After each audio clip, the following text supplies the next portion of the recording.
আসসালামু আলাইকুম ফ্রেন্ডস, অ্যাডুজেট শিক্ষায় আপনাদেরকে স্বাগতম। আপনারা সবাই কেমন আছেন? আশা করি সবাই ভালো আছেন। বরাবরের মতো আপনাদের সাথে আছি আমি সাইফুল ইসলাম। চলে এসেছি নতুন একটি ভিডিও নিয়ে। আজকে আমরা জানবো আপনি সীতাকুণ্ড থেকে নাঙ্গলকোট যেতে কোন কোন ট্রেন রয়েছে, সেই ট্রেনগুলো ছাড়ার নতুন সময়সূচি, বন্ধের দিন এবং গিয়ে পৌঁছতে কতক্ষণ সময় লাগবে বিস্তারিত।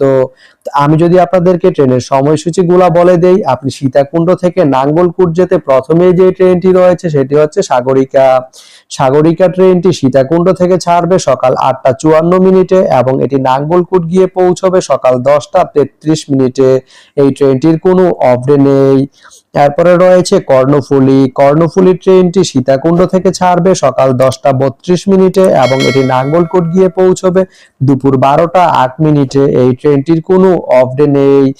এরপরে রয়েছে ময়মনসিংহ মেইল। ময়মনসিংহ মেইল ট্রেনটি সীতাকুণ্ড থেকে ছাড়বে বিকেল 5টা 41 মিনিটে এবং এটি নাঙ্গলকোট গিয়ে পৌঁছবে রাত 8টা 1 মিনিটে। এই ট্রেনটির কোনো অফ ডে নেই। তো আপনি সীতাকুণ্ড থেকে নাঙ্গলকোট যেতে এই তিনটি ট্রেনের যে কোনো একটি ট্রেন ব্যবহার করতে পারেন। তো ভিডিওটি কেমন লাগলো অবশ্যই কমেন্ট করে জানাবেন। আর ভিডিওটি যদি ভালো লেগে থাকে বা আপনার কোনো উপকারে এসে থাকে তাহলে ভিডিওতে একটা লাইক করে দিবেন, কারণ আপনার একটা লাইক আমাকে অনেক ইন্সপায়ার করে নতুন নতুন আরো ভিডিও বানাতে। তো ধন্যবাদ সবাইকে ভিডিওটি এতক্ষণ ধৈর্য ধরে দেখার জন্য। ভালো থাকবেন, সুস্থ থাকবেন, এডুজেট শিক্ষার সঙ্গেই থাকবেন।